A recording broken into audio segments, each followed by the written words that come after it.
Hello students, today we are going to start our new topic differentiability.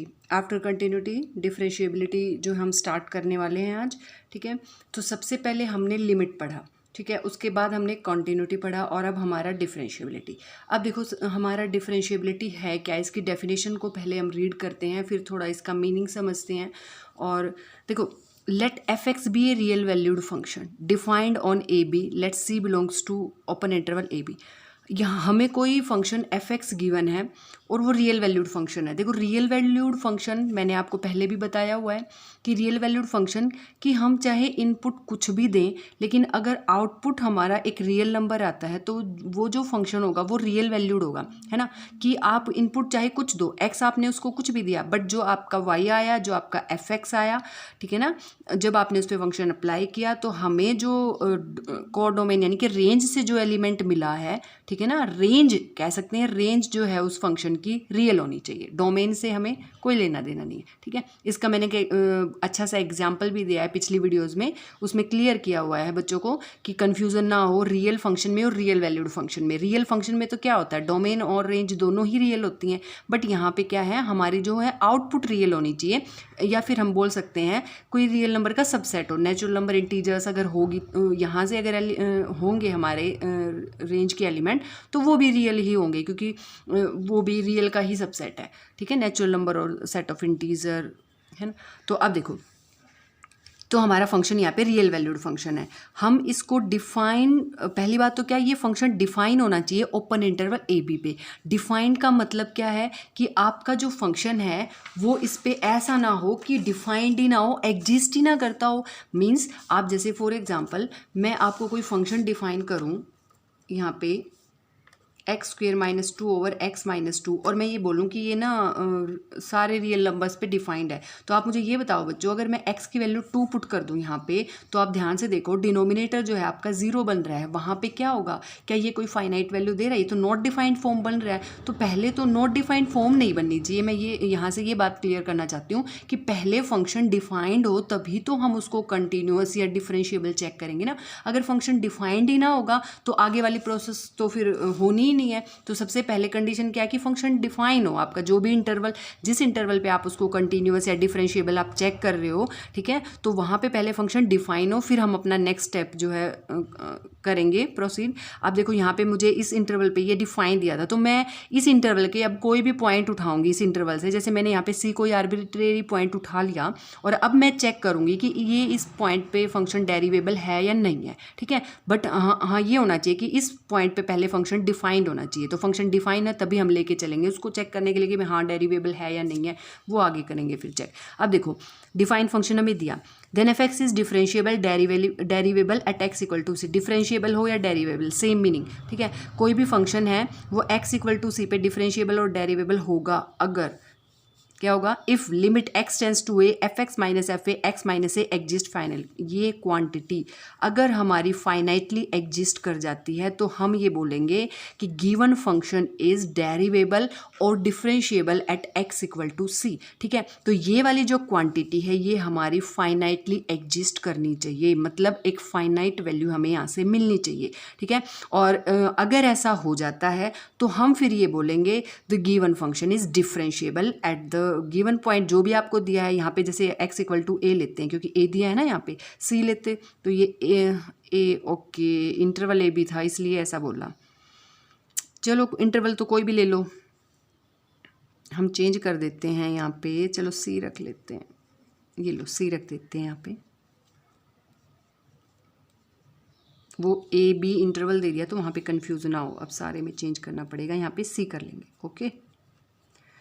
कोई नहीं, कोई भी आर्बिट्रेरी पॉइंट लेना है, इट में बी सी और ए, कुछ भी हो सकता है, ठीक है। तो हमने उस पॉइंट पे फंक्शन को डिफरेंशिएबल किया, ठीक। तो अगर ये हमारे फाइनाइटली वैल्यू देता है, इट मीन्स हमारा जो फंक्शन है वो वहाँ पे डेरिवेबल हो गया, डिफरेंशिएबल हो गया।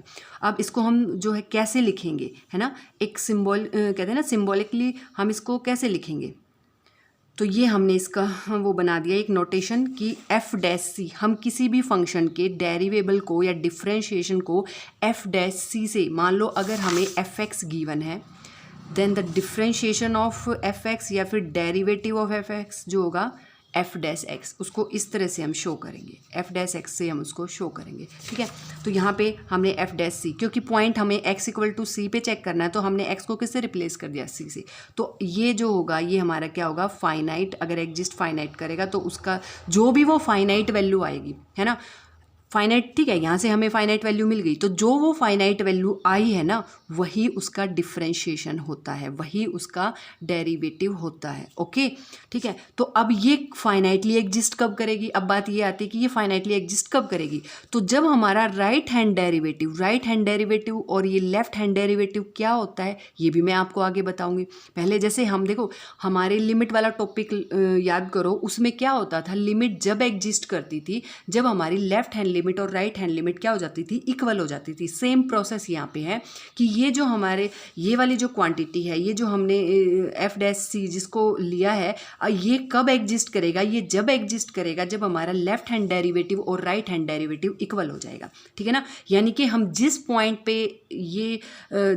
पे चेक कर रहे हैं, जैसे हमें यहाँ पे सी पॉइंट दिया है, हमें ए पॉइंट दिया हो, ठीक है, सी पॉइंट दिया हो, कोई भी पॉइंट दिया हो, तो हम उसके लेफ्ट में जैसे लेफ्ट हैंड लिमिट निकालते थे, ऐसे ही हम उसके लेफ्ट में लेफ्ट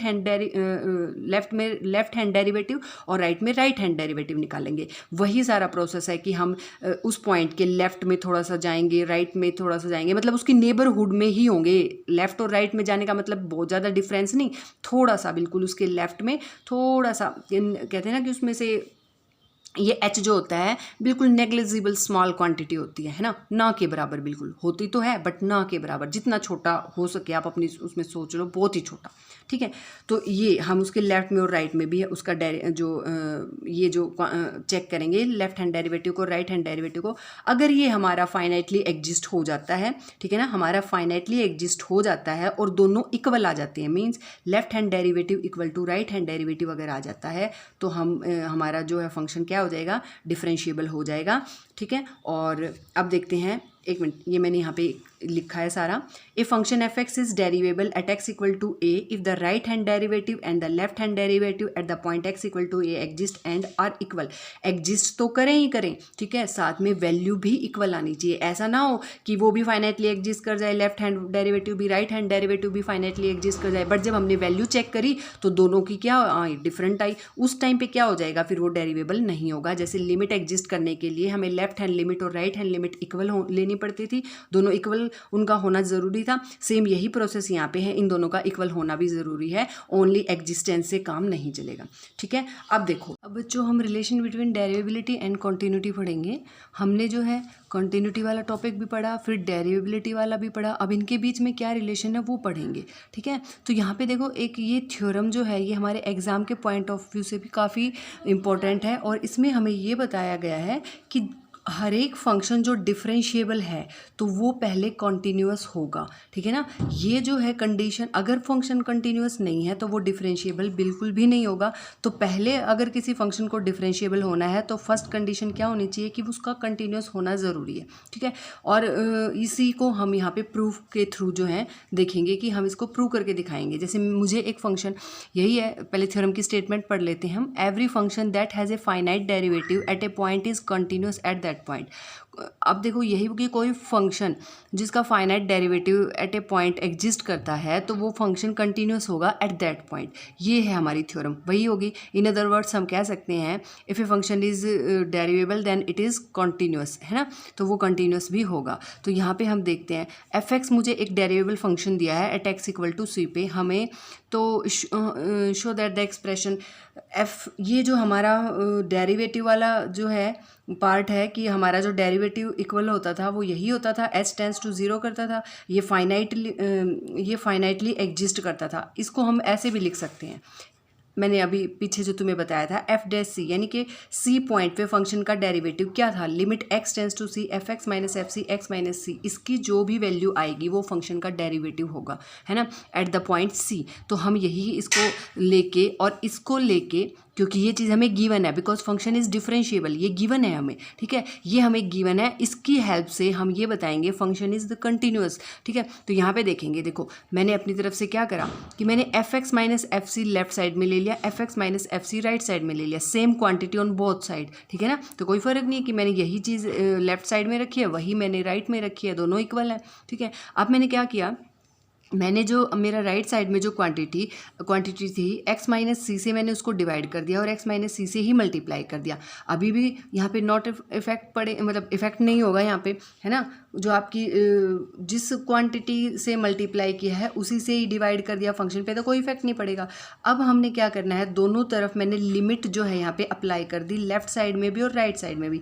तो लेफ्ट साइड में मैंने लिमिट अप्लाई कर दी x tends to C, same यही मैंने x tends to C limit apply कर दी लेफ्ट में एंड राइट दोनों, इन बोथ साइड्स, ठीक है, सेम लिमिट मैंने अप्लाई कर दी। अब देखो मेरे पास क्या आता है, मैंने लेफ्ट हैंड को एज इट इज़ रखना है, उसको बिल्कुल यहाँ पे बिल्कुल टच नहीं करना, सीधा मैं अपना राइट साइड को सोल्व करने लग जाती हूँ। यहाँ पे क्या हुआ कि मैंने लिमिट को इस पे भी और इस पे भी अलग अलग से सेपरेटली जो है इनको अप्लाई कर दिया। तो यहाँ जब मैंने अप्लाई किया तो ये देखो, ये तो मेरी वो गिवन क्वांटिटी है जो मुझे दी हुई है। क्या मुझे दिया हुआ है कि फंक्शन डेरिवेबल है एट द पॉइंट सी, तो ये वाली जो कंडीशन थी हमें ये पहले ही गिवन है। तो मैंने इसको क्या करा, मैंने इसको रिप्लेस कर दिया एफ डैश सी से, क्योंकि मुझे एफ डैश के इक्वल गिवन है। अब देखो यहाँ पे मैं एक्स टेंस टू सी अगर मैंने लिमिट अप्लाई करी यहाँ पे, तो ये क्वांटिटी मेरी ज़ीरो हो गई, और ये ज़ीरो मल्टीप्लाई कुछ भी हो तो ज़ीरो ही आना है। तो अब मेरा जो राइट साइड है वो ज़ीरो बन चुका है। अब मैं जो लेफ़्ट साइड में, जो मेरा लेफ़्ट साइड में मेरा ये है और राइट में मेरा ज़ीरो है, तो ये क्वांटिटी मेरे पास लेफ्ट में है और ये राइट में है। अब मैंने क्या किया, अब देखो मैंने लिमिट एक्स टेंस टू सी सिर्फ इस पे लगानी है, इस पे आप लगाओ या ना लगाओ कोई फ़र्क नहीं पड़ता, क्योंकि कांस्टेंट है ये तो, है ना। लिमिट एक्स टेंस टू सी वहीं तो अप्लाई होगी जहाँ पे एक्स होगा, ठीक है ना, जहाँ पे वेरिएबल होगा। अब क्या करा मैंने, तो ये लिमिट यहाँ पे अप्लाई है इस फंक्शन पे, मैंने एफ सी को राइट साइड में लिया, ठीक है, तो मेरे पास ये आ गया। अब ये देखो, ये ध्यान करो बच्चों, ये कौन सी ये क्या है, एक तरह से मैंने ये रिज़ल्ट जो लिखा है ये क्या है, क्या ये कॉन्टिन्यूटी का रिजल्ट नहीं है कि लिमिट एग्जिस्ट करेगी। अगर आपकी left hand limit equal to right hand limit होगी तो limit x tends to C F x जो है क्या करेगा, एग्जिस्ट करेगा। ये तो हो गया लिमिट का। अब अगर ये उस फंक्शन की वैल्यू सी पॉइंट पे भी इस लिमिट के इक्वल आ जाती थी तो क्या बोलते थे, then the function is continuous at that point. तो वही चीज़ यहाँ पे है, ये हमें वही तो दे रखी है, लिमिट वाली उसकी कंटिन्यूटी वाली कंडीशन हमें मिल गई। तो इससे हमारे फंक्शन का क्या पता चला कि ये कंटिन्यूस भी है एक्स इक्वल टू सी। तो यहाँ से एक बात क्लियर होगी, अगर कोई फंक्शन डिफरेंशिएबल दिया है तो वो पक्का कंटिन्यूस मिलेगा। हमने ये चीज़ यहाँ प्रूव कर दी, ठीक है ना। हमें डेरिवेबिलिटी वाली कंडीशन हमें दी हुई थी, उसका यूज़ करते हुए हमने फंक्शन को क्या दिखा दिया, कंटिन्यूस दिखा दिया, ठीक है। अब बात ये आती है the converse of the above theorem is not generally true. ये बात है कि जो कन्वर्स है इस थ्योरम का वो ट्रू नहीं है। ये ज़रूरी नहीं है कि हर कंटिन्यूस फंक्शन एक डिफरेंशिएबल फंक्शन हो। कंटिन्यूस फंक्शन कोई फंक्शन कंटिन्यूस हो सकता है बट डिफरेंशिएबल कोई ज़रूरी नहीं है, वो डिफरेंशिएबल ना भी हो, ठीक है ना। जैसे मान लो कोई भी फंक्शन, जैसे मान लो ये फंक्शन ही है, जैसे मैंने किसी फंक्शन का यहाँ ग्राफ बनाया था, ये एक कॉन्टीन्यूस फंक्शन है। मैं प्रॉपर, जैसे ये होल नहीं है, ये वैसे दिखा रही हूँ, ठीक है ना। ये मैंने ग्राफ बनाया, ये क्या हो गया, ये मेरा कॉन्टिन्यूस फंक्शन है, ठीक है। मैंने इसका ग्राफ करा, बड़ा स्मूथली मैंने ड्रॉ किया, ठीक है ना। मुझे पेन वैन कुछ नहीं उठाना पड़ा, एक कॉन्टिन्यूटी एक फ्लो में मैंने इसको ड्रॉ कर दिया। ये हमें पता है ये कॉन्टिन्यूस फंक्शन है, बट यहाँ पे कॉर्नर पॉइंट्स है ना, जो डिफरेंशिएबिलिटी है किसी फंक्शन की वो यही बताती है कि फंक्शन का ग्राफ में कोई भी शार्प एज नहीं आना चाहिए, जो कि यहाँ पे आया हुआ है वो डिफरेंशिएबल नहीं होगा। तो ये फंक्शन कंटिन्यूस तो है बट ये डिफरेंशिएबल नहीं है। इस टाइप का फंक्शन, जिन फंक्शंस का ग्राफ ऐसे मिलेगा जिनमें शार्प एजेस आएंगे, वो बिल्कुल भी जो आपको है ना डिफरेंशिएबल नहीं मिलेंगे। और इनके पीछे देखो, इसमें ये सारी जो इसका जो ज्योमेट्रिकल मीनिंग है, क्या होता है मतलब डिफरेंशिएबिलिटी क्या होती है, कोई फंक्शन क्यों डिफरेंशिएबल हो जाता है और किस पॉइंट पे डिफरेंशिएबल होगा या नहीं होगा, ये जो है सारा का सारा जो ज्योमेट्रिकल इंटरप्रिटेशन है जो इस फंक्शन का इसका डिफरेंशिएशन का, वो मैंने एक अलग सेपरेट वीडियो में डाला है, आप उसको भी देख सकते हो, है ना। जो हमारे जो CBSE के एग्ज़ाम के पॉइंट ऑफ व्यू से ये इतना बहुत है, इतना मैटर, बट अगर कोई डीपली किसी भी इस टॉपिक को स्टडी करना चाहता है तो वो उस वीडियो को देख सकता है। ओके, नेक्स्ट हम जो है अब क्वेश्चंस जो है वो करेंगे। सबसे पहले हम जैसे फर्स्ट क्वेश्चन का सेकंड पार्ट ही है, मुझे ये बोला गया है show that the following function are continuous but not derivable at X equal to C. अब ये हमें पहले ही बोल दिया कि आपको शो करना है कि ये फंक्शन कंटिन्यूस है but not derivable at X equal to C, मतलब हमें ये दिखाना है कि ये फंक्शन कंटिन्यूस तो था बट ये डेरिवेबल नहीं है। ठीक है, अब चलो हम इस फंक्शन को पहले कंटिन्यूस दिखाते हैं, फिर हम ये दिखाएंगे कि ये डिफरेंशिएबल नहीं है, क्योंकि बोला हुआ है कि ये शो करना है कि कंटिन्यूस है और डिफरेंशिएबल नहीं है। तो सबसे पहले कंटिन्यूटी चेक करते हैं। कंटिन्यूटी हम इजीली कर सकते हैं क्योंकि हम लास्ट जो चैप्टर में यही करके आए हैं कंटिन्यूटी चेक, तो यहाँ पे हम कर लेते हैं। तो हमने लेफ्ट हैंड लिमिट ली, फंक्शन पे लगाई हमने लेफ्ट हैंड लिमिट, तो 0 प्लस मैंने लिखा limit x tends to 0 plus x sine 1/x। अब आप सबको पता है क्योंकि राइट कर रहे हैं तो राइट में है तो हमें x की वैल्यू क्या रखनी पड़ेगी, 0 प्लस में h और h टेंस टू 0।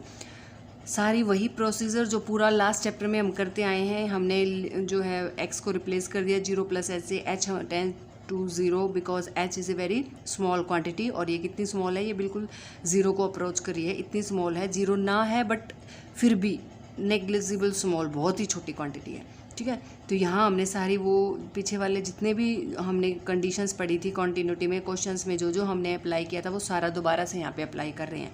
ठीक है, और जहाँ x था वहाँ 0 प्लस h रख दिया। अब देखो यहाँ पे देखो ये वाली फॉर्म बन गई हमारी, h tends to 0 h sine 1/h। अब हमें पता है कि h की वैल्यू 0 यानी कि ये 0 आएगी। अब आप h की वैल्यू कुछ भी रखो, यहाँ पे साइन चाहे कुछ भी आए बट हमें ये पता है कि साइन की वैल्यू -1 और 1 के बीच में ही रहेगी, कोई फाइनाइट वैल्यू ही आएगी, इससे बाहर नहीं जा सकती, ना -1 से कम हो सकती है ना 1 से ज़्यादा हो सकती है।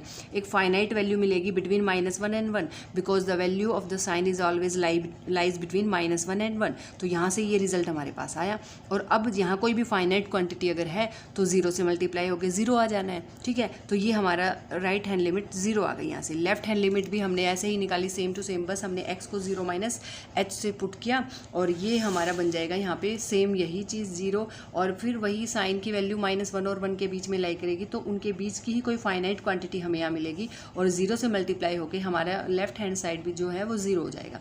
Now the value of the function at the point x equal to 0 वो कितना है, वो दिया हुआ है हमें, देखो ये दे रखा डेफिनेशन में कि जब आप x को 0 लोगे तो आपको फंक्शन की वैल्यू भी क्या मिलेगी, 0। तो यहाँ पे हमारा f0 0 हो जाएगा, ये हमें गिवन है। अब लेफ्ट हैंड लिमिट और राइट हैंड लिमिट हमारी इक्वल आ गई, तो हमारी लिमिट एग्जिस्ट कर गई। ये लिमिट एग्जिस्ट जब भी तो करती थी जब लेफ्ट हैंड लिमिट और राइट हैंड लिमिट इक्वल आ जाती थी, तो एग्जिस्ट कर गई और इक्वल टू किसके आ गई, 0 को। ठीक है, ये अब हमारी लिमिट एग्जिस्ट कर गई और हमारी फंक्शन की वैल्यू 0 पॉइंट पे है ना, 0 पे चेक करें तो 0 पॉइंट पे ये सब 0 के इक्वल आया है, तो हमारा फंक्शन कंटिन्यूस हो गया एट x इक्वल टू 0। ठीक है, ये हमने प्रूव कर दिया कि फंक्शन कंटिन्यूस है at x equal to 0। Now we check the derivability at x equal to 0। अब लेफ्ट हैंड डेरिवेटिव लेंगे 0 के ऊपर, तो राइट हैंड डेरिवेटिव पहले लिया है, चलो right hand derivative at x equal to 0 क्या थी हमारी डेरिवेटिव, जो अभी हम करके आए हैं डेरिवेटिव के बारे में जो भी पढ़ा उसमें यही था ना कि हमने क्या करना है, जब हम राइट में हैं तो 0 प्लस, अगर लेफ्ट में है तो 0 माइनस। ठीक है ना, जो भी पॉइंट दिया है उसके लेफ्ट में हैं तो हम नेगेटिव साइन लगाएंगे और उसके राइट में है तो पॉजिटिव साइन लगाएंगे। तो वही हमने यहाँ पे अप्लाई किया fx माइनस f0, क्योंकि पॉइंट कौन सा है, c पॉइंट, अब हमें क्या दे दिया, 0 दे रखा है, तो x माइनस में 0। अब देखो अब हमने x को क्या यहाँ पे पहले हम फंक्शन पुट कर लेते हैं, चलो फंक्शन की वैल्यू यहाँ पे पुट ही कर लेते हैं पहले। ठीक है, चाहो तो आप यहाँ पे पहले x को भी 0 प्लस h पुट करके कर सकते हो या डायरेक्ट भी कर सकते हो। तो x साइन 1/x हमने वैल्यू दे दी यहाँ पे फंक्शन की, क्योंकि ये फंक्शन हमें दिया हुआ है fx, ऐसा हमें दिया है कि जब आपका function x does not equal to 0 हो, यानी कि चाहे लेफ्ट में हो चाहे राइट में हो, डेफिनेशन ये फॉलो करेगा। लेकिन अगर आपका 0 पॉइंट पे है तो फंक्शन की वैल्यू है 0, तो वहाँ से हमने ये सारी चीज़ें ली। तो हमारा यहाँ पे हम राइट साइड में हैं तो हमारे फंक्शन की डेफिनेशन ये है, उसके अकॉर्डिंग हमारी वैल्यू ये है, और 0 पे 0 गिवन है, तो x और ये भी हमारा पॉइंट कौन सा है, 0 है। ठीक है, अब हमारे पास देखो यहाँ आ जाएगा x sine 1/x upon x, x से x को कैंसिल कर दो और ये आ जाएगा हमारा साइन 1/x। और जैसे ही मैंने x को 0 प्लस h रखा और h टेंस टू 0 किया, ये जब चेंजमेंट मैंने यहाँ पे की तो साइन 1/x था तो x को 0 प्लस h लिखें या 0 प्लस h को h ही रहने दो, एक ही बात है। तो यहाँ पे 1/h हमारे पास आ जाएगा और h किसको टेंड करेगा, 0 को। अब देखो which is not defined, which is not defined क्यों, अब यहाँ पे अब कोई मुझे बोलेगा कि h मैंने 0 रखा और यहाँ यहाँ पे वैल्यू जो है -1 और 1 के बीच में रहेगी, ठीक है, -1 और 1 के बीच में, पर डेफिनेट तो नहीं है ना, क्या है -1 और 1 के बीच में तो इनफाइनाइट नंबर ऑफ पॉइंट्स आते हैं, लेकिन अब यहाँ पे कोई एग्जैक्ट वैल्यू तो मेरे पास नहीं है, तो यहाँ पे क्या हो गया है, विच इज़ नॉट डिफाइंड, यहाँ पे ये डिफाइंड नहीं है, तो F X is not derivable at x = 0। तो यहाँ पे जब हमें कोई फाइनाइट वैल्यू मिली ही नहीं, कोई एग्जैक्टली मुझे कोई वैल्यू मिली ही नहीं, तो मैं क्या कहूँगी, function is not derivable at x = 0, ठीक है। ये क्वेश्चन में कई बच्चों को प्रॉब्लम आ रही थी, तो ये इसलिए मैंने ये वाला क्वेश्चन ही यहाँ पे डिस्कस किया है। नाउ द नेक्स्ट क्वेश्चन जो है हमारा वो ये होगा, 6th क्वेश्चन है, इसमें भी बच्चों को प्रॉब्लम आ रही थी 6th क्वेश्चन में, तो यही मैंने डिस्कस किया कि चलो इसी को डिस्कस कर लेंगे। अब देखो फंक्शन हमें डेरिवेबल गिवन है, एट x = c फंक्शन डेरिवेबल है, ठीक है, बट हमें a और b की वैल्यू निकालनी है इसका यूज़ करते हुए, तो हम यहाँ पे करेंगे, तो हमें भी फंक्शन डबल डेफिनेशन का दिया है कि भाई जब आपका x c है, ठीक है, सी पॉइंट लिया, कोई भी आर्बिट्रेरी पॉइंट सी ले रखा है हमने यहाँ पे, ठीक है, तो यहाँ पे आपको क्या दिया, फंक्शन अगर < है तो डेफिनेशन फंक्शन ये फॉलो करेगा, अगर < c है तो डेफिनेशन फंक्शन ये फॉलो करेगा, ठीक है। तो अभी डिफरेंशिएबल है क्योंकि ये फंक्शन, तो एक बात बताओ बच्चों, अगर कोई फंक्शन डिफरेंशिएबल है तो बाय द थ्योरम, कौन सी थ्योरम, जो अभी करके आए हैं हम, उस थ्योरम से क्या होगा, फंक्शन जो है हमारा कंटिन्यूअस भी होगा उसी पॉइंट पे, ठीक है। तो यहाँ पे हम अकेले डिफरेंशिएबल होने से ए और बी की वैल्यू नहीं निकाल पा रहे हैं, तो अब हमारे पास क्या कंडीशन बचती है कि चलो अगर हमारे सिर्फ डिफरेंशिएबल से अगर हमारी वैल्यू नहीं निकलेगी तो हम अपना एक पॉइंट और यूज़ कर लेंगे, क्या, क्योंकि फंक्शन कंटिन्यूअस है तो वो वाली प्रॉपर्टी भी यहाँ पे यूज़ कर लेते हैं, ठीक है ना, उससे जो रिजल्ट आएगा हमारा वो भी यूज़ कर लेंगे। तो left hand limit at x = c क्या आ जाएगा हमारे, हम वही लिमिट निकालेंगे, और हम लेफ्ट में हैं तो लेफ्ट में फंक्शन की डेफिनेशन x² है, ठीक है, x को पुट करा c - h और h टेंस टू क्या हो गया हमारा 0 हो गया, ठीक है।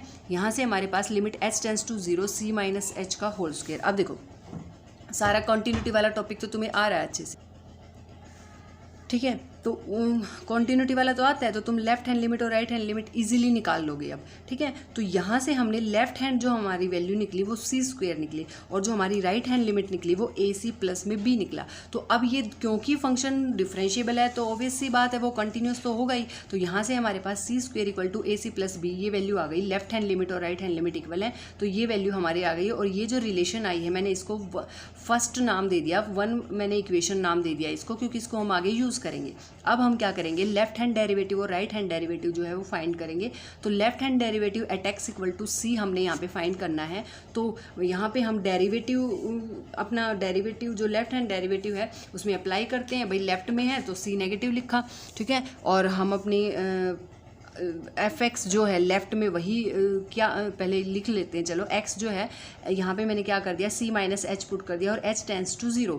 अब h 0 को टेंड कर रहा है और यहाँ पे आपने x को रिप्लेस कर दिया c - h से, यहाँ पर भी आपने रिप्लेस कर दिया। इससे क्या होगा, आपने ये कैंसिल कर दिया और हमारे पास ये वैल्यू आ गई यहाँ पे। अब हम क्या करेंगे, हम फंक्शन के लेफ्ट में हैं, है ना, तो हम फंक्शन की डेफिनेशन फॉलो करेंगे। क्या, फंक्शन के लेफ्ट में, अगर फंक्शन c से लेफ्ट में है, x² है, वैल्यू क्या है हमारी x², वही हमने दी थी यहाँ पे, सीधा हमने x को रिप्लेस कर दिया ना इससे, और हमारा फंक्शन जो है c के लेफ्ट में क्या है, x² डेफिनेशन दे रहा है, तो x मतलब यही और इसका स्क्वायर, ठीक है। और आपके c पॉइंट पे क्या वैल्यू दे रहा है, c पॉइंट पे तो हमारी देखो फंक्शन जो है बोला है कि जब इक्वेलिटी, देखो जब आपका x < c है तो x² होगा, तो c पॉइंट पे क्या हो जाएगा हमारा जो f(x) है, ठीक है, तो वो c पॉइंट पे क्या हो जाएगा, c² हो जाएगा। तो ये वैल्यू हमने यहाँ पे रख ली और ये भी आ गया हमारा c² से c² कैंसिल आ गया। जब मैंने इसके होल स्क्वायर को खोला तो हमारे पास ये वाली क्वांटिटी आ गई यहाँ पे। अब मैंने h यहाँ से कॉमन लिया ऊपर से और उसको यहाँ से कैंसिल कर दिया, मेरे पास ये बचा, ठीक है। अब मैंने क्या करा, मैंने h टेंस टू 0 करा दिया, मैंने लिमिट को पुट कर दिया और यहाँ से मेरे पास आ जाएगा माइनस, ऊपर माइनस नीचे माइनस कैंसिल हो जाएंगे, तो 2 से आंसर यहाँ पे मेरा लेफ्ट हैंड डेरिवेटिव आ जाएगा।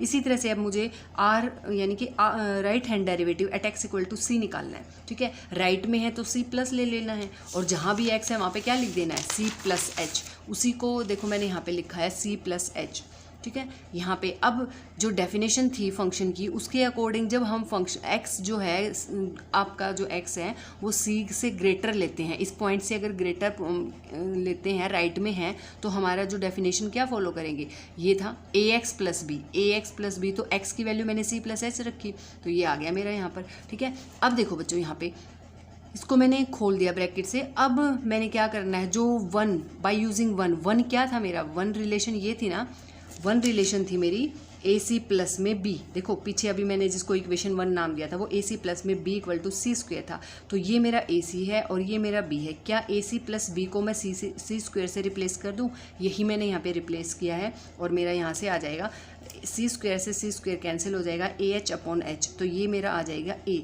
तो मेरा राइट हैंड डेरिवेटिव और लेफ्ट हैंड डेरिवेटिव दोनों की वैल्यू मेरे पास है। अभी राइट हैंड डेरिवेटिव मेरा ए आया है और लेफ्ट मेरा कितना आया था 2c। यहाँ से मेरे पास ए की वैल्यू आ चुकी है, ए इक्वल टू 2c। बट देखो अगर हम कॉन्टिन्यूटी वाला पार्ट ना लेते तो हम बी की वैल्यू निकाल ही नहीं पाते, तो वहाँ से मैंने क्या करा, यहाँ पे मेरे पास जो है, अब यहाँ से मैंने उसी से जो मैंने इक्वेशन मानी थी क्या कि लेफ्ट हैंड लिमिट और राइट हैंड लिमिट से मेरे पास ये आया था ना C square equal to A C plus B, देखो ये लिखा हुआ है यहाँ पे, यही था। तो यहाँ मैंने ए सी की वैल्यू पुट कर दी, ए की वैल्यू 2c मैंने पुट कर दी, 2c स्क्वेयर प्लस बी, और यहाँ से b की वैल्यू माइनस सी स्क्वेयर आ गई। अब मेरे पास a और b दोनों आ चुके हैं और इस तरह से जो है बच्चों ये सारे 6.3 के क्वेश्चंस आपको करने हैं।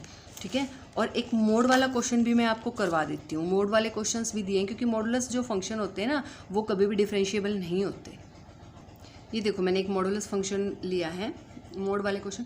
मॉडुलस फंक्शन बच्चों कभी भी डिफरेंशिएबल नहीं होगा क्योंकि मैंने कहा था कि शार्प एज जिसकी भी फंक्शन के ग्राफ में आ जाए वो फंक्शन कभी भी डिफरेंशिएबल नहीं होगा। और आपको याद होगा हमने F x equal to mod x 11th class में जब फंक्शनल रिलेशन टॉपिक पढ़ा था तो उसमें जो इंपॉर्टेंट फंक्शंस के ग्राफ भी ड्रॉ किए थे, वहाँ पे हमने मॉडुलस फंक्शन का ग्राफ कुछ ऐसे बनाया था, है ना, बिल्कुल ऐसे ये है, ये सीधा है बिल्कुल, और ऐसे यहीं पे क्या हो गया, कॉर्नर बन रहा है, यहाँ पे एक कॉर्नर, ये कंटिन्यूस तो होता है, ठीक है, वो तो है कि भाई हमने कोई यहाँ पे ब्रेक तो आया नहीं भाई इसको ग्राफ में, बट ये क्या है, ये शार्प एज बन गया। इसलिए ये कभी भी मॉडुलस फंक्शन जो होते हैं जिस भी पॉइंट पे एज ये शार्प एज बनेगा ना, ठीक है ना, ये कॉर्नर बन गया है ना, ये चोंच सी जो जिसको मैं बोल रही हूँ ये बन रही है, अगर ये जिस भी पॉइंट पे, जैसे अभी यहाँ पे 0 पे बन रही है ना, तो ये 0 पे ये फंक्शन बिल्कुल भी क्या बोलते हैं डिफरेंशिएबल नहीं होगा। इसी तरह से जिस भी पॉइंट पे किसी भी मॉडुलस फंक्शन, क्योंकि मॉडुलस फंक्शन एक अकेला x थोड़ी होता है, मॉड के अंदर आप कोई भी क्वांटिटी रखोगे, x+2 x+3 कुछ भी रख सकते हो, ठीक है, तो जो भी फंक्शन होगा, ठीक है, और जिस पॉइंट पे ये शार्प एज बनेगा उस पॉइंट पे वो डिफरेंशिएबल बिल्कुल भी नहीं होगा। ठीक है, ओके, अभी हम क्या करते हैं, मुझे एक यहाँ पे दिया है कि आपको शो करना है ये डेरिवेबल नहीं है एट x इक्वल टू 2 पे। ओके, हम चेक करते हैं ये 2 पे डेरिवेबल है कि नहीं है। ठीक है, अब देखो डेरिवेबिलिटी एट x इक्वल टू 2 हमने चेक करनी है, तो सबसे पहले हम लेफ्ट हैंड डेरिवेटिव लेते हैं at x equal to 2। Left में है तो 2 नेगेटिव आएगा, F x minus F two x minus 2। हमने सारा प्रोसीजर अपना वही जो हर क्वेश्चन में अप्लाई कर रहे हैं यहाँ भी अप्लाई कर रहे हैं। ठीक है, बट अब हमें एफ एक्स जो है यहाँ पे देखो आपको डायरेक्ट क्या है, यहाँ पे आप चाहो तो इस मोड को आप मतलब इस फंक्शन, ये जो मॉडुलस फंक्शन दिया है, चाहे तो आप इसको ब्रेक कर सकते हो। ब्रेक मतलब आपको पता है, जैसे हम मोड एक्स को कर लेते हैं ना कि भाई अगर आपका जो एफ एक्स अगर मोड एक्स दिया है तो अगर आपका एफ एक्स जो है वो x होएगा अगर आपका x ग्रेटर देन 1 है, ग्रेटर देन इक्वल टू 1 है, और माइनस x होगा अगर आपका x लेस देन 1 है। हम ब्रेक कर लेते थे फंक्शन की डेफिनेशन को, तो चाहो तो यहाँ पे भी कर सकते हो, पर मैंने डायरेक्ट किया क्योंकि क्वेश्चन डायरेक्ट भी हो सकता है। ठीक है, तो यहाँ पे ये ईजी हो जाएगा इस तरह से। यहाँ पे मैंने क्या करा, मैंने फंक्शन रखा, ठीक है, और -1 x माइनस 2। अब देखो यहाँ पे बिकॉज f2 की वैल्यू मैंने डायरेक्ट यहाँ पे 1 क्यों पुट करी, ठीक है ना, तो यहाँ पे देखो मैंने f2 की वैल्यू डायरेक्ट 1 क्यों पुट करी, क्योंकि मैंने f2 निकाल लिया। f2 जब मैं x की जगह 2 रखती हूँ तो मेरी वैल्यू क्या आती है, मेरी 1 आती है, तो मैंने डायरेक्ट यहाँ पे 1 पुट कर दिया। ओके, और किस पॉइंट पे निकाल रहे हैं हम, 2 पॉइंट पे, तो नीचे तो वही पॉइंट आएगा। ठीक है ना, क्या होता था fx माइनस fc, तो fc यानी कि f1 की वैल्यू मेरी 1 आई है, नीचे क्या होता था x माइनस में c जो भी पॉइंट हमें दिया होता था। ठीक है, लिमिट h टेंड्स टू 0, मैंने h को टेंड करवाया 0 को, और मैंने x को किससे रिप्लेस करा, यहाँ पे मैंने x को रिप्लेस कर दिया यहाँ पे 2 माइनस h से, है ना, 2 माइनस h क्योंकि लेफ्ट में है। ठीक है, 2 माइनस h, और यहाँ पे x माइनस 1 था, 2 माइनस h हमने x की वैल्यू रख दी यहाँ पे। अब देखो इसको सोल्व करेंगे, यहाँ पे आ जाएगा 1 माइनस एच और ये इधर आ जाएगा -2 से 2 कैंसिल, माइनस एच माइनस 1। अब देखो ऊपर हमारे पास है, अब देखो यहाँ पर ये हमारा है 1 माइनस एच, ओके, ये है हमारा माइनस एच का मोड और ये है हमारा माइनस। अब ध्यान दो बच्चों,